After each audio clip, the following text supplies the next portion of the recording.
भक्ति की शक्ति चैनल में आप सभी का स्वागत है। आप सब कैसे हैं? आशा है भगवान शिव की कृपा आप पर बनी रहेगी। आज हम भगवान शिव के किरात अवतार का वर्णन सुनेंगे। बुद्धिमान सनत कुमार जी, अब आप पिनाकधारी भगवान शिव के किरात नामक अवतार का वर्णन सुनिए। उस अवतार में उन्होंने मूक नामक दैत्य का वध किया और प्रसन्न होकर अर्जुन को वर प्रदान किया। जब सुयोधन ने महाबली पांडवों की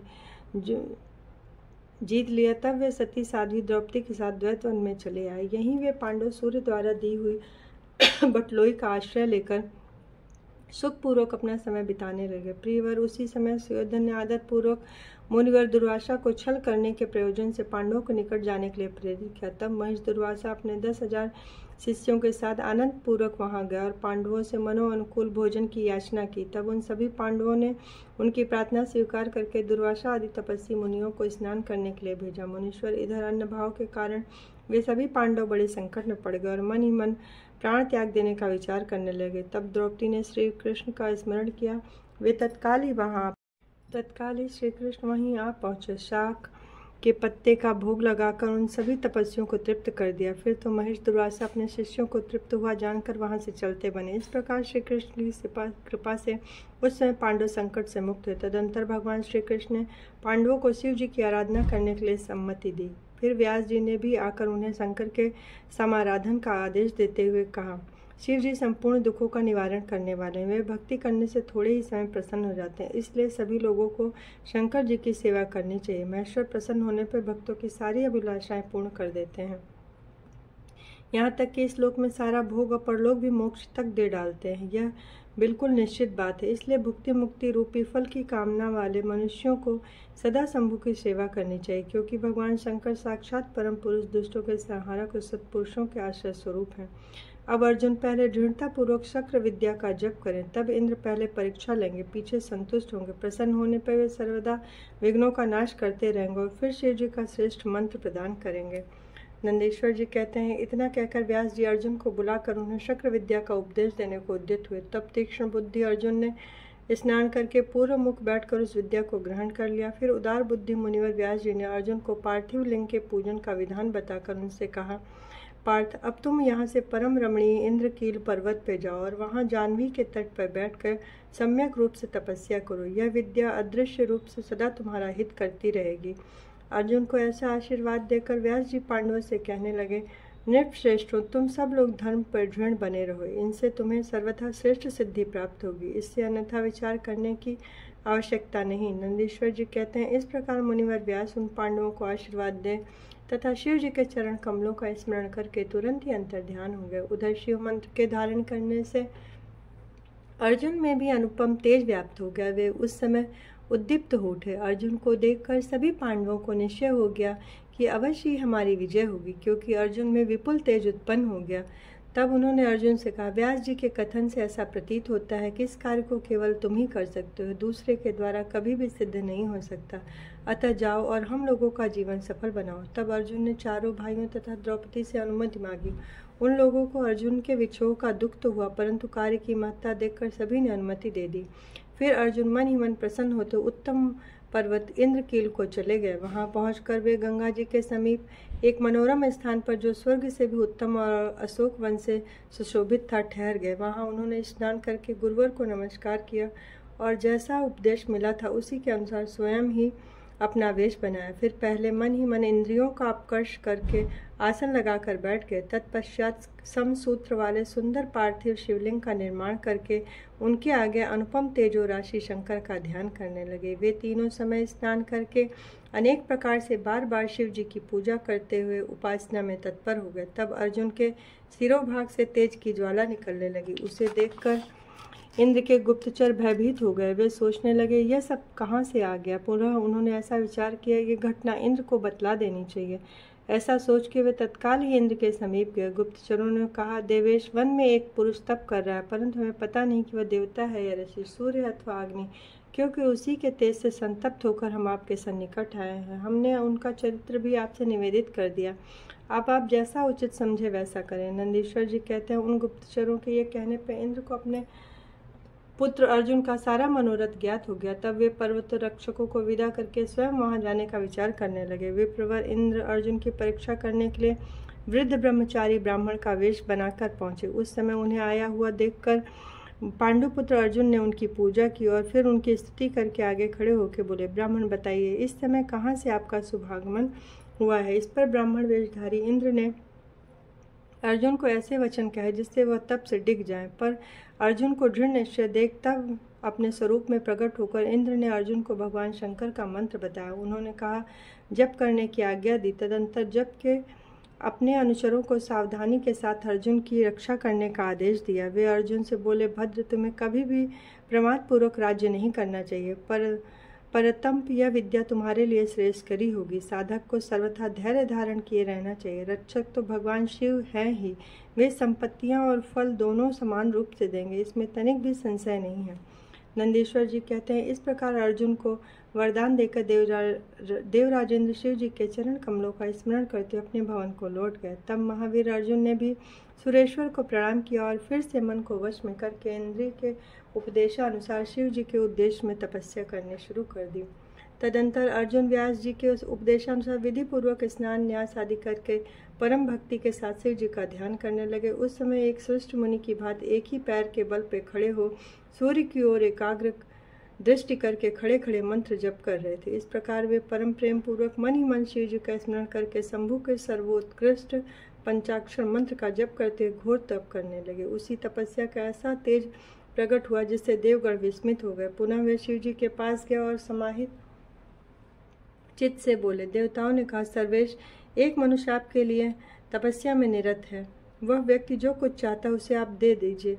नंदीश्वर कहते हैं, मुनि, ये कहकर देवताओं ने अनेक प्रकार से उनकी स्तुति की। फिर उनके चरणों की ओर दृष्टि लगाकर विनम्र भाव से खड़े हो गए। तब उदार बुद्धि और प्रसन्न आत्मा महाप्रभु शिव जी ने उस वचन को सुनकर हंस पड़े और देवताओं से इस प्रकार बोले, देवताओं, अब तुम लोग अपने स्थान को लौटो। मैं तब सब तरह से तुम लोगों का कार्य संपन्न करूंगा। यह बिल्कुल सत्य है, इसमें कोई संदेह नहीं है। मुने शंभु के उस वचन को सुनकर देवताओं को पूर्णतः विश्वास हो गया। तब वे अपने स्थान को लौट गए। इसी समय मूक नामक दैत्य शूकर का रूप धारण करके वहां आया। विप्रेंद्र, उसे उस समय मायावी दुरात्मा दुर्योधन ने अर्जुन के पास भेजा था। वह जहां अर्जुन स्थित थे उसी मार्ग से अत्यंत वेगपूर्वक पर्वत शिखरों को उखाड़ता हुआ, छिन्न भिन्न करता हुआ, अनेक प्रकार के शब्द करता हुआ है। तब अर्जुन की भी दृष्टि उस मूक नामक असुर पर पड़ी। वे शिव जी के पाद पद्यों का स्मरण करके ये विचार करने लगे कि यह कौन है और कहाँ से आ रहा है। यह तो क्रूर कर्मा दिखाई पड़ रहा है। निश्चय ही यह मेरा अनिष्ट करने के लिए आ रहा है, इसमें तनिक भी संशय नहीं। क्योंकि जिसका दर्शन होने पर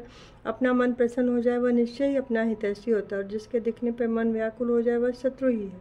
आचार से कुल का, शरीर से भोजन का, वार्तालाप से शास्त्र का और नेत्र से स्नेह का परिचय मिलता है। आकार से, चाल ढाल से, चेष्टा से, बोलने से तथा नेत्र और मुख के विकार से अपने भीतर का भाव जाना जाता है। नेत्र 4 प्रकार के कहे गए हैं, उज्ज्वल, सरस, तिरछे और लाल। विद्वानों ने इनका भाव भी पृथक पृथक बताया है। मित्र का संयोग होने पर उज्ज्वल, पुत्र दर्शन के समय सरस, कामनी के प्राप्त होने पर वक्र और शत्रु के दिख जाने पर लाल हो जाते हैं। इसे देखते ही मेरी सारी इंद्रियां कलुषित हो उठी, अतः यह निस्संदेह शत्रु है और मार डालने योग्य है। इधर मेरे लिए गुरु जी की आज्ञा भी ऐसी कि राजन, आपको कष्ट देने के लिए उद्यत हो उसे बिना किसी प्रकार का विचार किए अवश्य मार डालना, तथा मैंने इसलिए आयुध भी तो धारण कर रखा है। यह विचार करके अर्जुन बाण का संधान करके वहीं डटकर खड़े हो गए। इसी बीच भक्तवत्सल भगवान शंकर अर्जुन की रक्षा, उनकी भक्ति की परीक्षा और दैत्य का नाश करने के लिए शीघ्र ही वहां आ पहुंचे। उस समय उनके साथ गणों का युद्ध भी था। वे महान अद्भुत सुसज्जित भील का रूप धारण किए हुए थे। उनकी कांच बंधी थी और उन्होंने वस्त्र खंडों से ईशान ध्वज बांध रखा था।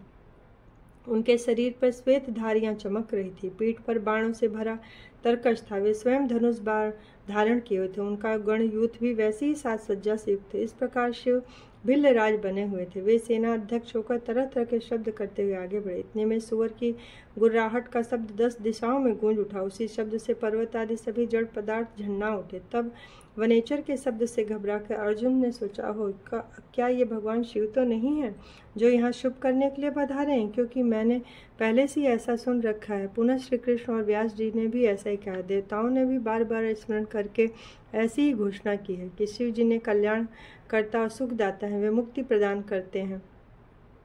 उनका नाम स्मरण करने से मनुष्यों का निश्चय ही कल्याण हो जाता है। जो लोग सर्वभाव से उनका भजन करते हैं उन्हें स्वप्न में सुख का दर्शन हो जाता है।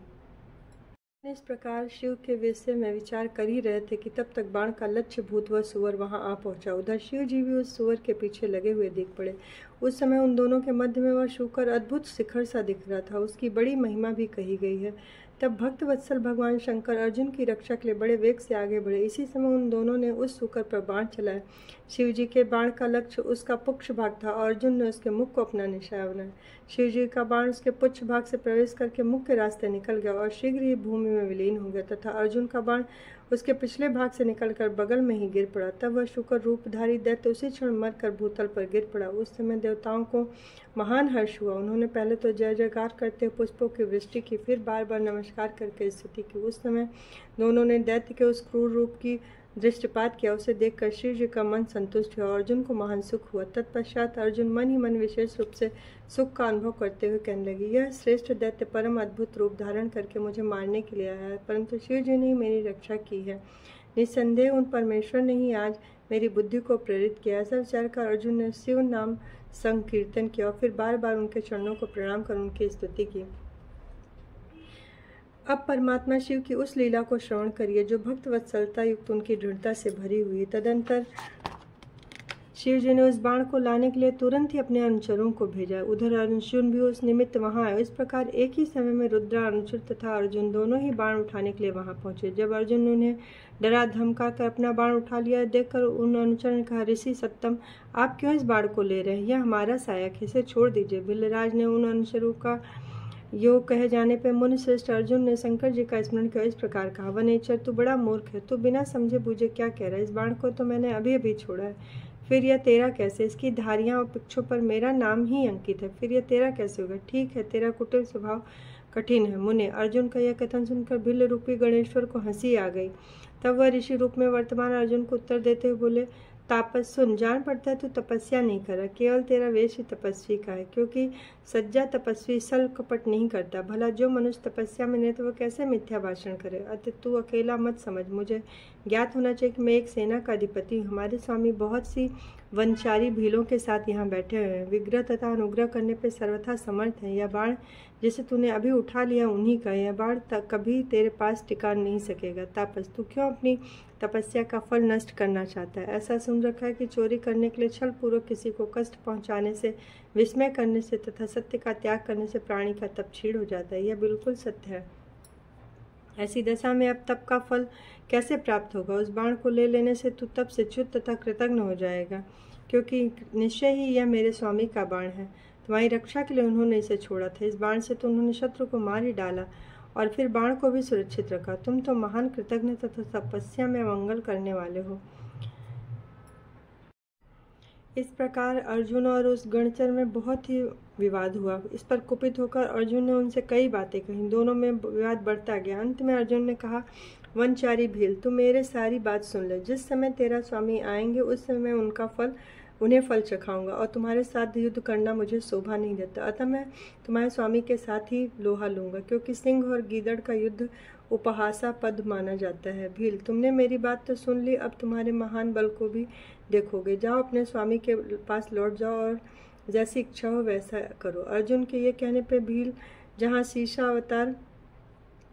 शिवा अवतार सेनापति किरात विराजमान थे वहां गए और उन भिल्लराज से अर्जुन का सारा वचन विस्तार पूर्वक कहा और किरातेश्वर को महान हर्ष हुआ। तब भील रूपधारी भगवान शंकर अपनी सेना के साथ वहां गए। उधर पांडुपुत्र अर्जुन ने भी जब किरात की उस सेना को देखा तब वे भी धनुष बाण लेकर सामने डट गए। तदंतर किरात ने पुनः उस दूत को भेजा और भरतवंशी महात्मा अर्जुन से कहलवाया, तपस्विनी, तनिक सेना की ओर दृष्टिपात करो और अब इस बाण को छोड़कर जल्दी भाग जाओ, क्योंकि इस समय एक सामान्य काम के लिए प्राण गंवाना चाहते हो। तुम्हारे भाई दुख से पीड़ित हैं, स्त्री उनसे भी बढ़कर दुखी। मेरा तो ऐसा विचार है कि पृथ्वी भी तुम्हारे हाथ से चली जाएगी। नंदीश्वर जी कहते हैं, मुने जब अर्जुन की सब तरह से रक्षा करने के लिए किरात रूपधारी परमेश्वर शंभु ने उनकी भक्ति की दृढ़ता से परीक्षा की बात कही, तब शिवदूत उसी समय अर्जुन के पास पहुंचे और उन्होंने वह सारा वृत्तांत कह दिया। अर्जुन ने उन समागत दूत से कहा, दूत तुम जाकर अपने सेनापति से कहो कि आपके कथनानुसार करने से सारी बातें विपरीत हो जाएंगी। यदि आपको मैं अपना बाण दे देता हूँ तो निसंदेह अपने कुल को दूषित करूँगा, इसलिए भले ही मेरे भाई दुखार्थ हो जाएं या मेरी सारी विद्याएं निष्फल हो जाएं, परंतु आप आओ तो सही। मैंने ऐसा कभी नहीं सुना कि सिंह गीदड़ से डर गया। इस प्रकार राजा कभी भी वनेचर से भयभीत नहीं हो सकता। नंदीश्वर जी कहते हैं, अर्जुन के कहने पर वह दूत अपने स्वामी के पास लौट गया और अपने अर्जुन की कई सारी बातें सामने विशेष रूप से निवेदन किया। सुनकर किरात वेशधारी भगवान महादेव अपनी सेना के साथ अर्जुन के पास आ गए। उन्हें देखकर अर्जुन ने शिव जी का ध्यान किया, फिर निकट जाकर उनके साथ अत्यंत भीषण संग्राम छेड़ दिया। इस प्रकार गणों सहित महादेव जी के साथ अर्जुन का घोर युद्ध हुआ।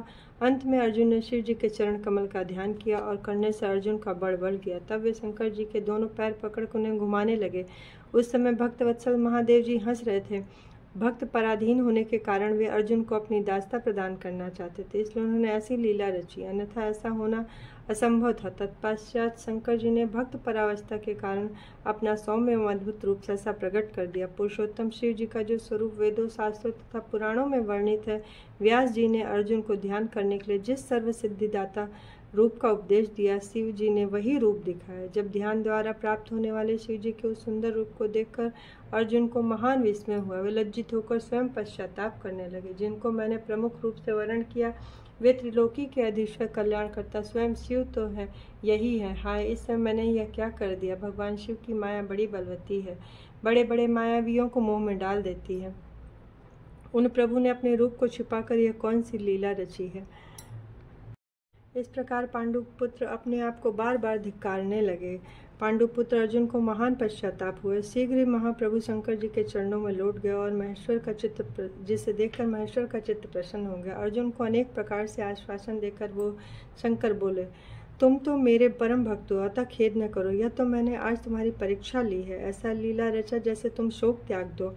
भगवान शिव ने अपने दोनों हाथों से अर्जुन को उठाया और अपने तथा गणों के समक्ष उनकी लाज का निवारण किया। फिर भक्त वत्सल भगवान शंकर के वीरों में मान्य पांडुपुत्र अर्जुन सब तरह से हर्ष प्रदान करते हुए बोले, पांडवों में श्रेष्ठ अर्जुन, मैं तुम पर प्रसन्न हूँ, अतः अब तुम वर मांगो। इस समय तुमने जो मुझ पर प्रहार एवं आघात किया उसे मैंने अपनी पूजा माना है। साथ ही यह सब तो मैंने अपनी इच्छा से किया। तुम्हारा अपराध ही क्या है। तुम्हें जो मांगना है वह वर मांग लो, क्योंकि मेरे पास कोई भी ऐसी वस्तु नहीं जो अदेय है। तुम शत्रुओं में तुम्हारे यश और राज्य की स्थापना के लिए अच्छा ही हुआ है, इसका दुख नहीं मनाना चाहिए। अब तुम सारी घबराहट छोड़ दो। भगवान शंकर के ऐसा कहने पर अर्जुन ने भक्तिपूर्वक शंकर जी से बोले, प्रभु आप तो बड़े उत्तम स्वामी, आप भक्त प्रिय हैं, मैं आपकी करुणा का क्या वर्णन कर सकता हूँ। ऐसा कहकर अर्जुन ने महाप्रभु शंकर की सद्भक्ति युक्त वेद सम्मत स्तुति आरंभ की। आप देवाधिदेव को नमस्कार, हे कैलाशवासन आपको प्रणाम है, सदाशिव आपको अभिवादन है, पंचमुख परमेश्वर आपको मैं सिर झुकाता हूँ। आप जटाधारी 3 नेत्रों से विभूषित आपको बार महेश्वर आप मेरे स्वामी हैं और मैं आपका दास हूँ, अतः आपको मुझ पर कृपा ही करनी चाहिए। नंदीश्वर कहते हैं, मुने अर्जुन द्वारा किए गए इस स्तवन को सुनकर भगवान शंकर परम प्रसन्न हुए और अर्जुन से बोले, अब अधिक कहने से क्या लाभ, आप मेरी बात सुनो और अपना अभिष्ट वर मांग लो। इस समय आप जो कुछ कहोगे वह सब मैं आपको प्रदान करूंगा। महेश्वर शंकर जी के ऐसा कहने पर अर्जुन ने हाथ जोड़कर नतमस्तक हो सदाशिव को प्रणाम किया और प्रेम पूर्वक गदगद वाणी में बोले, आप स्वयं अंतर्यामी रूप से सबके अंदर विराजमान हैं, आप घट घट को जानने वाले। जब भगवान शिव को यह ज्ञात हो गया कि पांडुपुत्र अर्जुन मेरा अनन्य भक्त और परम प्रसन्न हो गए, वे महेश्वर ने अपने पाशुपात नामक अस्त्र को, जो सर्वथा समस्त प्राणियों के लिए दुर्जय है, अर्जुन को दे दिया और इस प्रकार कहा, मैंने तुम्हें अपना महान अस्त्र दे दिया है, इसे धारण करने से अब तुम समस्त शत्रुओं के लिए अजय हो जाओगे, विजय लाभ करो। साथ ही मैं श्री कृष्ण से भी कहूँगा कि वे तुम्हारी सहायता करें, क्योंकि श्री कृष्ण मेरे आत्मस्वरूप भक्त और मेरा कार्य करने वाले हैं। भारत, मेरे प्रभाव से तुम निष्कंटक राज्य भोगो और अपने भाई युधिष्ठिर से नाना प्रकार के धर्म कार्य कराते रहो। मुने, इस तरह शंकर जी ने अर्जुन को मस्तक पर अपना कर कमल रख दिया और अर्जुन द्वारा पूजित हुए शीघ्र अंतर ध्यान हो गए। इस प्रकार भगवान शंकर से वरदान और अस्त्र पाकर अर्जुन का मन प्रसन्न हुआ और अपने मुख्य गुरु शिव का भक्तिपूर्वक स्मरण करते हुए अपने आश्रम को लौट आए। वहाँ अर्जुन से मिलकर सभी भाइयों को आनंद प्राप्त हुआ और मानो मृतक शरीर में प्राण का संचार हो गया। उत्तम व्रत का पालन करने वाली द्रौपदी को अत्यंत सुख मिला जब उन्होंने पांडवों से यह ज्ञात हुआ कि श्री जी परम संतुष्ट हुए और उनके हर्ष का पार नहीं रहा। उन्हें इस संपूर्ण वृत्तांत को सुनने से तृप्ति ही नहीं होती। उस समय आश्रम में महामनस्वी पांडवों द्वारा भला करने के लिए चंदन युक्त पुष्पों की वृष्टि होने लगी। तब उन्होंने हर्षपूर्वक संपादित दाता कल्याणकर्ता शिव को नमस्कार किया और 13 वर्ष की अवधि को समाप्त हुई जानकर निश्चय किया कि अवश्य हमारी विजय होगी। जब इस अवसर पर श्री कृष्ण को पता चला कि अर्जुन लौट कर आ गए हैं, यह समाचार सुनकर उन्हें बड़ा सुख मिला और अर्जुन से मिलने के लिए वे वहां गए। इसलिए मैंने कहा था कि शंकर जी संपूर्ण कष्टों का विनाश करने वाले हैं। मैं नित्य उनकी सेवा करता हूँ, तो आप लोग भी उनकी सेवा करें। इस प्रकार भगवान शंकर जी के किरात नामक अवतार का वर्णन किया। जो इसे सुनता अथवा दूसरे को सुनाता उसकी सारी मनोकामनाएं पूर्ण हो जाती हैं। इस प्रकार आपने भगवान शिव के किरात रूप का वर्णन सुना। कल हम 12 ज्योतिर्लिंग का वर्णन सुनेंगे। धन्यवाद।